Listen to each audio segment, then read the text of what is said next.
It's June and it's also Pride Month, a time when we want to recognize the older LGBTQ plus members of our community here in New Jersey.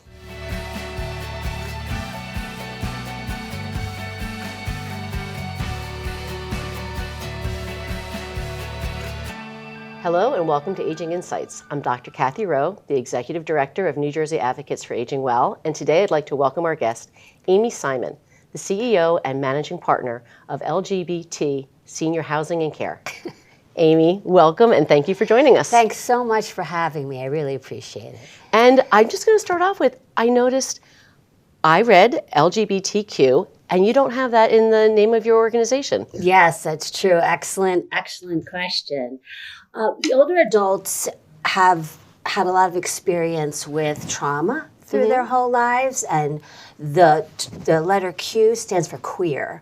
And it was really a derogatory term for older adults, so we don't use it in the name of our company to not put attention on that term. Okay. So then can you take a moment to tell us about what that acronym stands for, LGBT? Yes. The full acronym, as it stands today, because it's very fluid, it's constantly changing, is LGBTQ.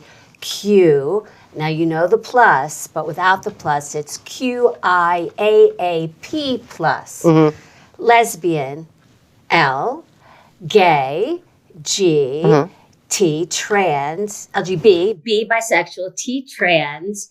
Q is either queer or questioning. Okay. I is intersex. A is asexual or ally. And P is pansexual. And then the plus is and everybody else. Okay. But it's a big mouthful, and it covers a huge community that's more than those letters in that particular acronym. But you know how we like to put acronyms on groups. And it really breaks down to different aspects of not only gender identity, but also sexual orientation, which are two completely different things. Right. So for the rest of our time here, we'll refer to LGBT, if that's good for you. That's fine. Okay. That's fine. So can you tell us a little bit about yourself and how you came to this position and the work you do in your organization? I had and have a public relations company called A. Simon Says, and one of my clients was a healthcare client with a long-term care community. Okay. And it was a very progressive executive director, and she says she, her, I'm a she, her, really wanted to serve the LGBTQ plus community. Okay. Older adults really didn't have a lot of attention in the community. Well, older adults don't have a lot of attention in any community. So she did training with SAGE. SAGE is an incredible nonprofit national advocacy organization for the LGBTQ community. Yeah, I know them. They do great work. Yeah, great training programs, great housing development programs, great financial aid programs. We can talk a lot about what they do. And they're really like the leaders in this whole effort. So this long-term care community did SAGE training, and back in the day, 2016, they didn't have as many ideas on how to implement the training. So the training was about what's LGBTQ, who are the LGBTQ older adults, what is the history of LGBTQ, a lot about terminology, a lot about sexual identity, human sexuality, all the things we still train today, and less about, now that you know all this information, what services are you going to provide? So she turned to me as the communicator for the company. Okay, sell that we are trained. And I said, well, what are we doing? What actually are we implementing to welcome LGBTQ older adults to the community?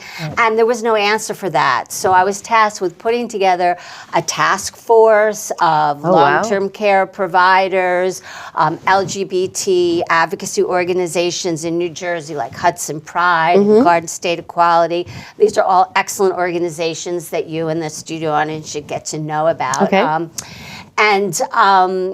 We did focus groups on what was needed. At the same time, great ideas usually come up in different places at the same time. Society is ready. Thinking the same thing. We see that with inventions sometimes, like how many people, there were 3 different people who had, developed the television or film camera at the same time Right, in right. history.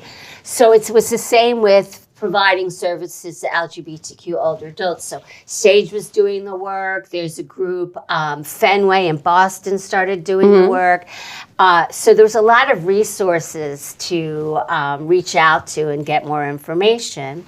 And we created a program called LGBT Senior Housing and Care and started beta testing programs at this long-term care community and working on advocacy. So, Amy, a lot has changed since our audience members were younger, when they were growing up as someone who is lesbian, gay, trans, or questioning their sexual identity. And especially in the last 30 years, there's been a lot of progress with advocacy and legislation that helps people get the services and the care they need. Can you give us like a history or a summary of the progress that's been made, and especially here in New Jersey? That's a very huge question. It really hasn't been the past 30 years. It's been more the past decade that we've seen major progressive movements forward, but not everywhere, certainly. It's New Jersey, I like to call it the Republic of New Jersey, because New Jersey has been incredibly progressive, especially under this governor, Governor Murphy. But the legislation, the first legislation to address, that was addressed in New Jersey was in 1967. It used to be illegal for gay people to drink at bars.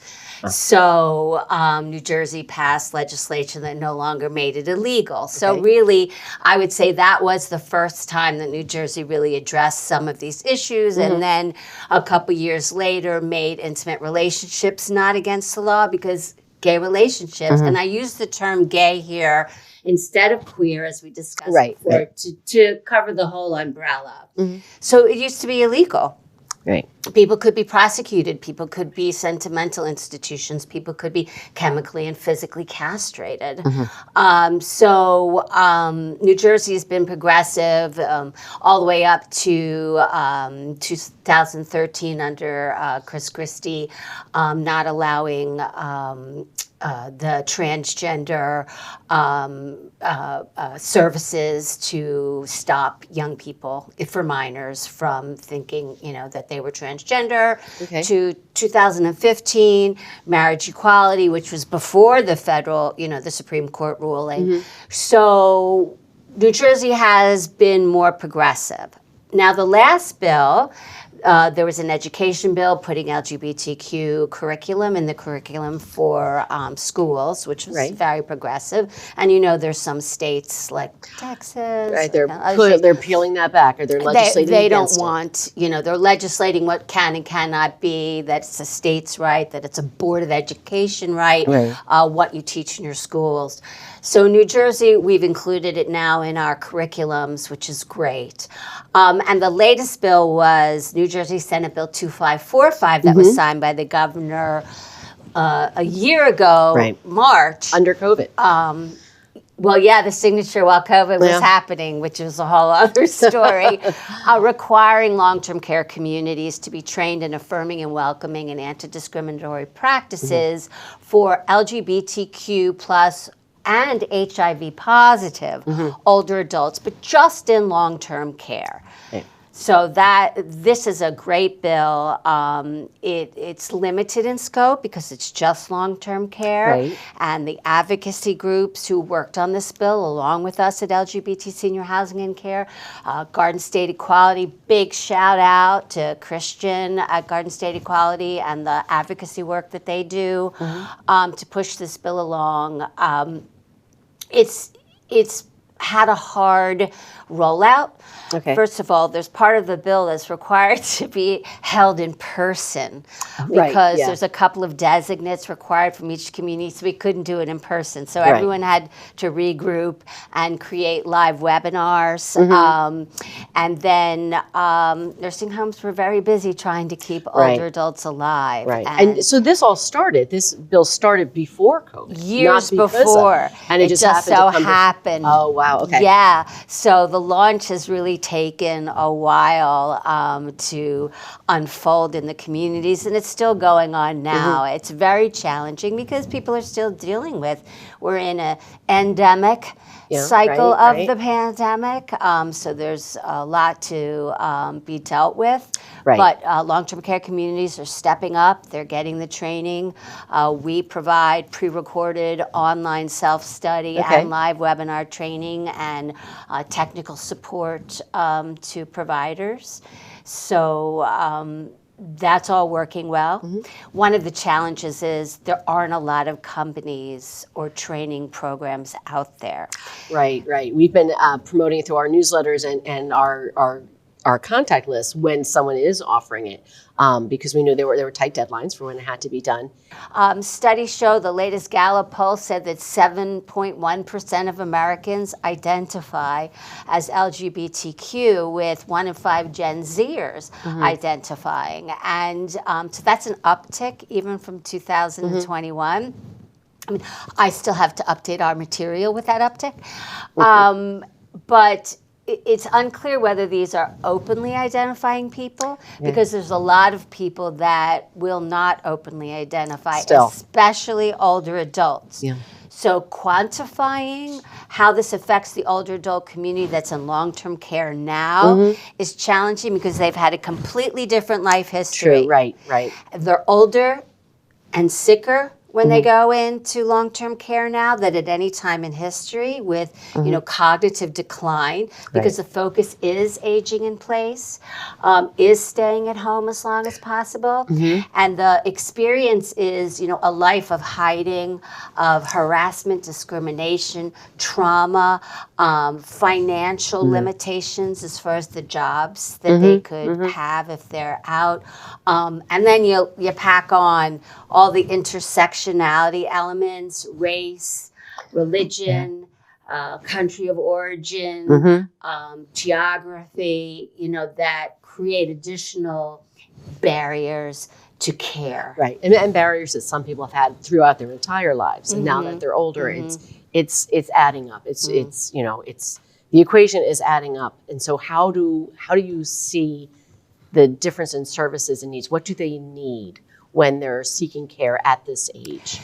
Well, it's very specific for our 70 and 80-year-olds and 90-year-olds now, based upon the laws and the limitations on how they live their lives. So not how they live it now, but how they live their lives all the way through. And it's going to change. I'm guesstimating every 10 years we're going to see a complete C curve in that group of older adults coming into care, what access they had to adoption, families, marriage, trained healthcare providers, which will change how we approach their needs. It's going to become more common to ask gender-neutral questions, to ask chosen names, not just legal names, to ask gender assigned at birth versus gender identity, to ask more specific questions about sexual orientation that are just not, gay, lesbian, bisexual, pansexual, but aromatic, or, there are hundreds of different terms that can really dig deep into giving you the clues you need to provide appropriate care. Now, seniors, most of the training is really going to be for the whole community, for the caregivers, on how to understand why these questions need to be asked, how to understand trauma, how to keep information private, how to understand that every person who is out is not out to everyone, and not everyone is out. And so that's challenging. The legislation increases, you have HIPAA requirements, and then the legislation increases additional requirements of information that needs to be controlled from the long-term care community, which is, a learning curve for the community. Do you see, or is there any legislation or proposals in the works to bring this training from the long-term care facilities down to hospitals, to providers' offices? Are there plans in the works? Funny you should ask.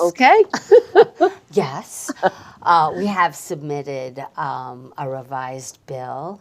We had asked for those to be included for home care, any provider that touches our senior community. Right. Home care, adult daycare, hospice care, of course, hospitals. And, shout out to Robert Wood Johnson, and First Hospital Systems in the state to embrace LGBTQ training. Oh, terrific. They have a really great a proud group in New Brunswick and do incredible gender assignment surgery work there. Shout out to Jackie Barris, the surgical room nurse, and head of the Proud organization. So, I mean, people are and organizations are, moving forward with a moral compulsion, to serve the community. Smart providers understand that up to 10% of the community around the country is the LGBTQ market. If they want to, as the long-term care community say, put heads in the bed, that it's a market to serve and to reach out to. So we're really asking New Jersey to take the next step, and it's been submitted for consideration. It's early days now to expand it to all services in the chain of growing older, of aging services in New Jersey. Exactly. We see an aging population. We're seeing, as the baby boomers retire, we're seeing not only are more people retiring and turning 60 or 65, but then they're staying older longer. People are living longer. They're easily living to 85, 90, 95. So not only are more people in the age bracket old, they're being old longer, which is all good. These are all good things, right? But we need to prepare. And as you said, if 10% of the community, of the population, identifies as LGBTQ. Or would if they were comfortable. Right. Then providers need to be prepared for that. And it's very different from a 25-year-old who is growing up in New Jersey in 2022, where it's more acceptable and they can be out and more expressive, has different expectations, and will be treated differently. That's very different than the 75-year-old and how they were treated at 25, at 30, all the way through their lives, right? So one of the terms that you use on your website, which I love this, it's cultural humility. And to me, that means so much more, and that probably applies to all of us. Can you talk about that term and that phrase and what it means? Well, it's interesting because there are many, many well-meaning people who say, we love everybody, we treat everybody the same. And I get it, but the fact of the matter is we can't treat everybody the same. Everybody comes from a different place in time, in intersectional elements, including their sexual orientation and gender identity that makes their path to this moment different. Right. And cultural humility really is a way to empathize and embrace. In our training, not everybody, has experience with the LGBTQ community, but if one looks inside, everybody has experience with being treated differently. Not fitting in. Being discriminated against, whether because they're a woman, whether because they're a different body weight, whether it's because they're a different religion, whether a race, you can really dig inside, anybody who's ever been bullied, right? And felt other. And that's the humility that I always engage when we're training, that people bring to the work, to understand this is a safe space to make mistakes because we're all just learning, and you may say something that might be construed as politically incorrect because people are very sensitive about terminologies. So we make sure it's a very safe space because you have to make mistakes to learn. You learn more from your mistakes than you do from your achievements, right? So to embrace the work with this, humility is really important. And also the fluidity of the language. The language and the culture is formed by the young people. And and the young people have driven what we call the cisgender heteronormative. And I hate to use normative because it's like, oh, this means this is normal and the rest of us, remember, abnormal. Right. And that's not true. Right. So we have to stay fluid. And we're going to stay fluid with the different generations that come through our social services. Right. The LGBTQ older adult is not the only person we're serving. We're serving the straight older adult with LGBTQ children or transgender grandchildren who want to participate in the community activity or visit at the housing facility or the long-term care community, who want to put grandma and grandpa in a place where they feel comfortable.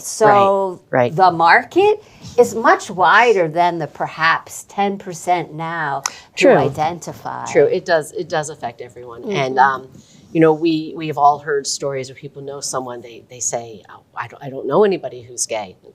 You do, but they haven't told you, or they're not out to you. Or we hear stories of people who are surprised when along a friend for life, they find out that they are gay or they're in a relationship because it was hidden for so long.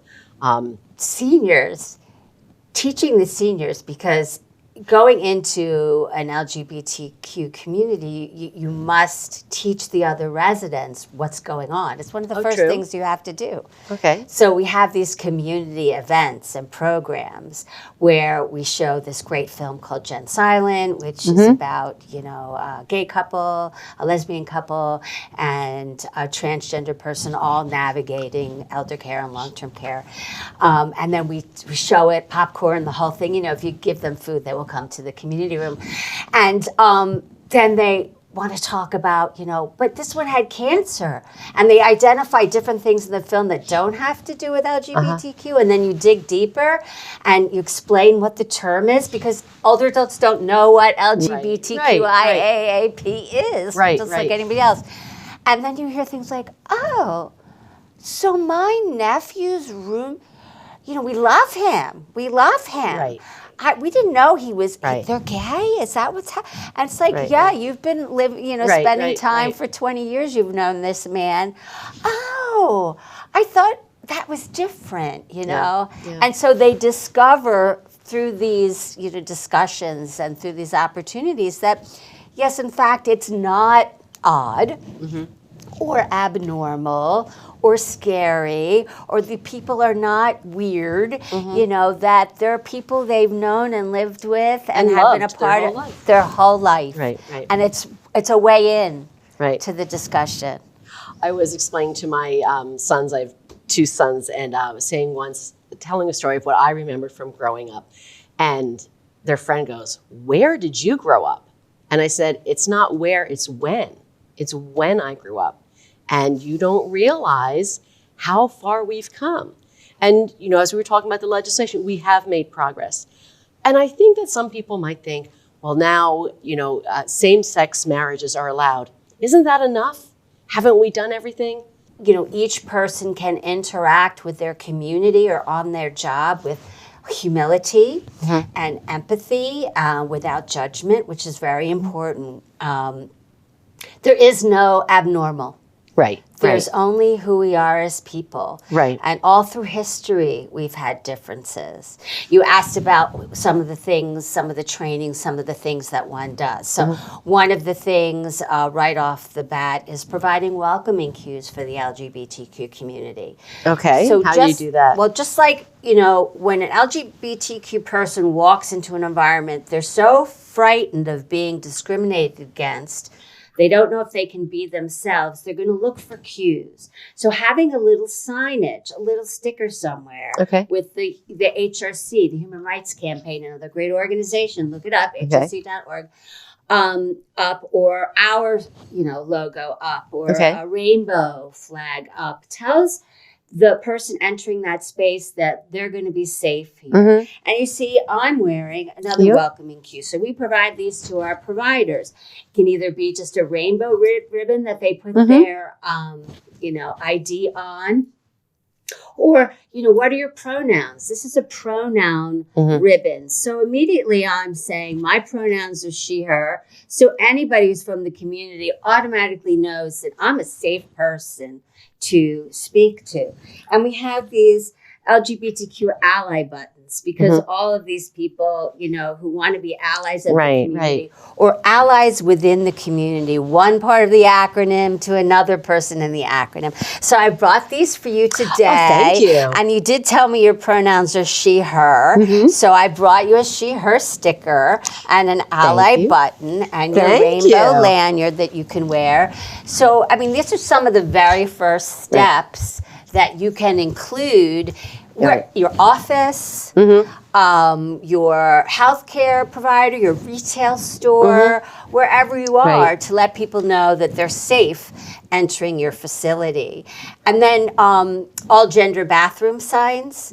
So, a lot of people are uncomfortable. Seniors can be most uncomfortable. Right. It's not what they're used to. It's not what they grew up with. No, exactly. But it's part of this legislation that you have to have an all-gender bathroom, a public bathroom in your spaces. So we provide, the all-gender bathroom signs and consult how to do that. Some of these old buildings have limited bathrooms.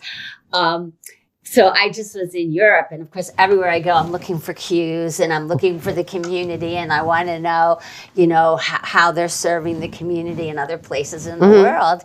And the best sign I saw for a bathroom was in Amsterdam, and I'm totally getting them printed up here. So it had, the female sign and the male sign, and then it had the female male, half and half sign, and then the wheelchair sign, and then ... Oh, it doesn't matter. Just wash your hands before you go. I love it. I thought that was the best sign ever. So we're going to start putting them in our welcoming kits. Good. I just want to circle back a little bit to when we talked briefly about same-sex marriage, and not a lot of older adults did not take the opportunity to get married. If they're in long-term relationships, they didn't get married, or if they've had in a relationship since that started. And why do you think that is, that they haven't, run out and gotten married to have the same benefits and privileges that a cisgender spouse would have? I have not seen data on how many couples have or have not taken advantage of same-sex marriage. Marriage is more than a spiritual commitment or a religious commitment. It's a legal commitment. It's a legal business document. It's about combining assets. It's about access to Social Security benefits. Exactly. It's about inheritance rights. It's really a business contract. Yeah. So and for our audience, it means a lot for care. Who can make care on your behalf? Who doctors can make speak decisions. to? The health benefits you receive. So it does become very important. And that's why. So some people financially don't, for tax benefits, don't see the benefit of formalizing their union with a marriage contract.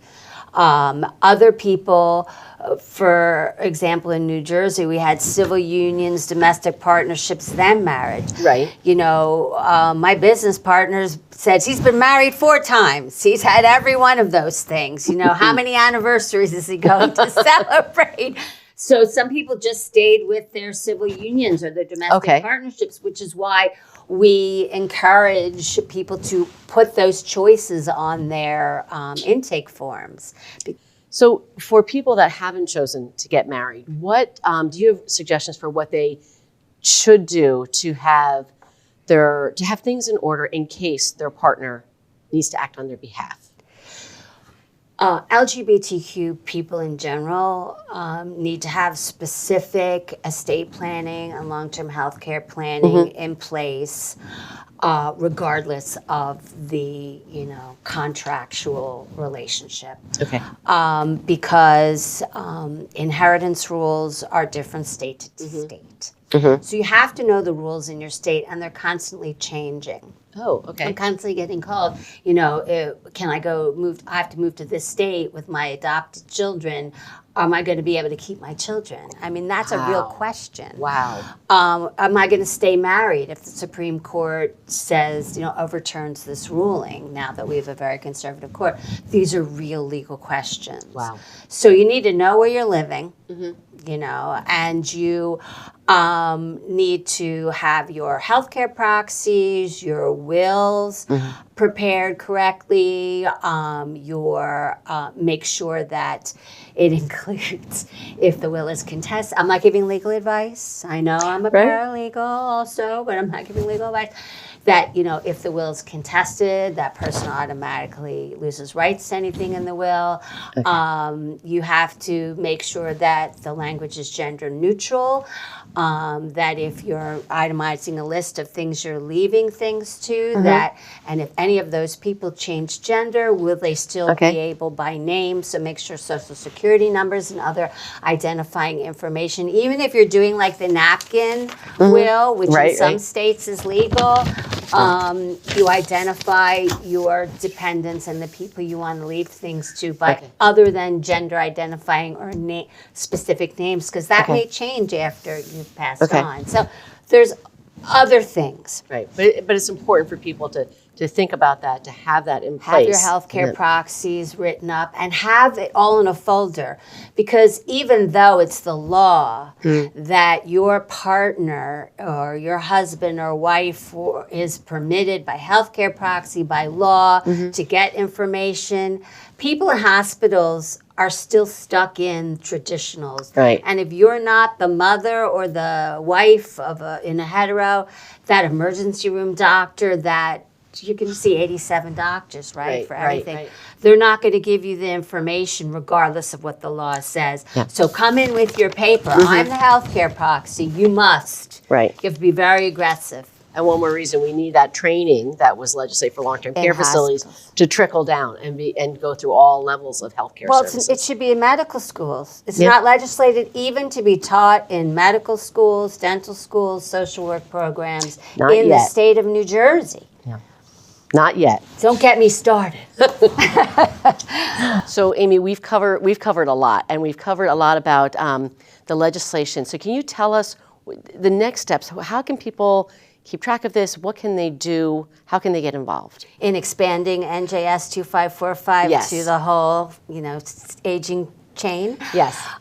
Well, we're going to keep pushing it, and information can be found on our website as we move along with advocating for this bill and getting other organizations involved. So that's www.lgbtseniorhousingandcare.com, all spelled out. And then really important is to sign up, go to Act Blue, sign on to help pass the Equality Act in Congress, which we have a devil of a time getting onto the floor for a vote, which is really important just for LGBTQ plus rights across the country. Right. There's many advantages to having that bill passed. And so sign up and, tell your congressperson and your senators that you want them to vote and pass the Equality Act. Very important. And then I'd like to end on a fun note. What are some of the activities and events that you know of that are in New Jersey for Pride Month? I know I'm up in South Orange and Maplewood. We have a lot going up. A lot going on in Soma. Everybody come on up to Soma. Mid-Jersey and some of South Jersey is equally as rainbow in June. Great. I know that off the top of my head, Montclair's doing something on the 11th. The North Jersey Pride is doing the Edison in Edison area on the 5th. That's the big one. Okay. Many towns are doing smaller events, town by town. Right. I know Asbury Park usually has a lot of events. Asbury Park, yeah. So, Asbury Park all year round, you can have Pride festivals there. It's fabulously fun. Yeah. And but check Garden State Equality. Okay. That's a .org. usually has a list of all the events going on, especially, the more obscure ones for us North Jersey people in South Jersey. Philly, right, over True, Camden. true. There's just a huge community there. They're partying all month long.